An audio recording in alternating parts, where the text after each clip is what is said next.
All right, let's talk about one of the most infamous, most annoying error messages on Android, problem parsing the package.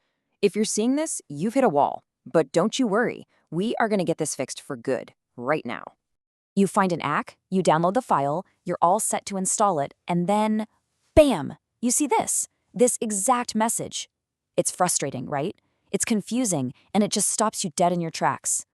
So, no more guessing, no more digging through decade old forum posts that don't apply anymore. We're going to solve this step by step together. Let's do it. Okay, so first things first. What is your phone even trying to tell you with this message? Why is it so ridiculously vague? Let's decode this riddle. Think of this message as just a digital wall. Your phone knows something is seriously wrong with the file you're trying to install, but it gives you zero clues as to what. It just says nope and stops. And honestly, that lack of information, that's the real problem here. So to get past that wall, you have to understand the key word here, parsing. Now, I know it sounds super technical, but the idea is actually really simple.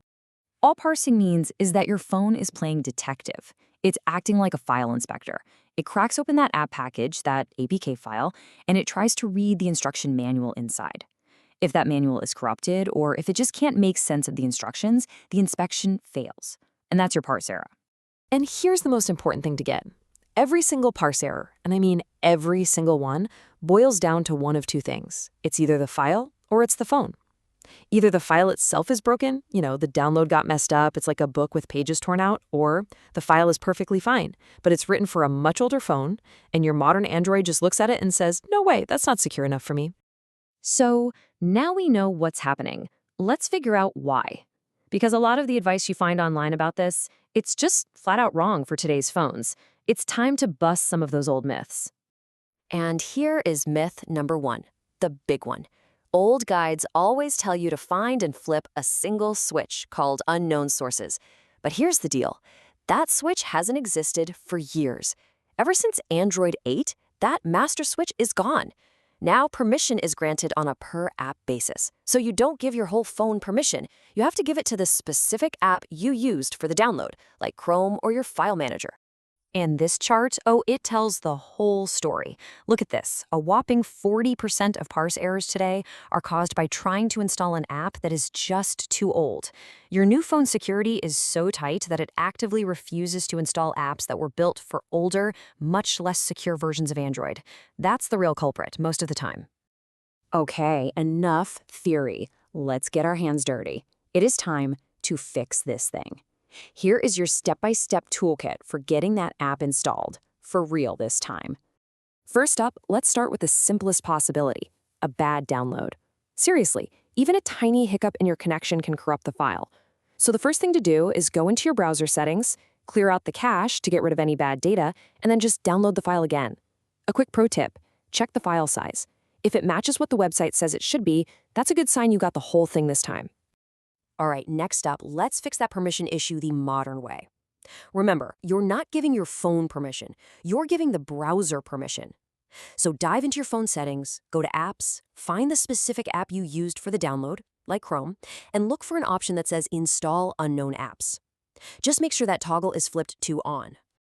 Now, this one is huge, especially for bigger apps and games these days. A lot of developers bundle their apps into new formats like XAPK or APKs.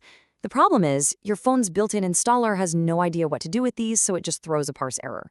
The solution? It's super simple. Just go to the Play Store, download a dedicated package installer, and use that to open the file. It's built for exactly this job. So what if you've tried everything, and that error just will not go away? Well, don't give up yet. We have one more tool in our toolkit. This is the advanced method for the most stubborn cases. And you don't have to take my word for it. The experts over at XDA Developers say it best. Sometimes you just need a more direct line to the operating system. That's what Android Debug Bridge, or ADB, gives you. It lets you talk to your phone directly from a computer, completely bypassing all those normal installer roadblocks.